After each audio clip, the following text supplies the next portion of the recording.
ఇవాళ మేము హరిదాస్ నగర్ లో ఉన్నటువంటి మరి కనకదుర్గ అమ్మవారి ఆలయం దగ్గర పెద్ద ఎత్తున చాలా జోష్తోని బోనస్ సెలబ్రేట్ చేసుకుంటా ఉన్నాం అందరం కూడా.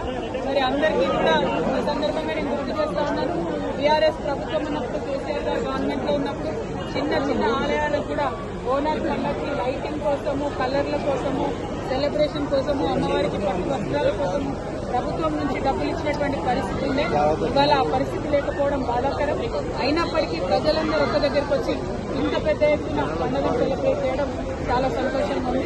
అదేవిధంగా ఇప్పుడు పార్లమెంట్ సెషన్ ప్రారంభమైంది కాబట్టి ఈ పార్లమెంట్ సెషన్ లో ఖచ్చితంగా భారతీయ జనతా పార్టీ, కాంగ్రెస్ పార్టీ కలిసి మన గోదావరి నీళ్లు ఆంధ్రాకు వెళ్లిపోకుండా బనకచర్ల ప్రాజెక్ట్ ని ఆపాలని చెప్పి డిమాండ్ చేస్తున్నాం. అట్లనే పీసీపీలు 42% రిజర్వేషన్ కోసం మరి ఢిల్లీకి పంపి ఉన్నాం, రాష్ట్రపతి గారి దగ్గర ఉంది.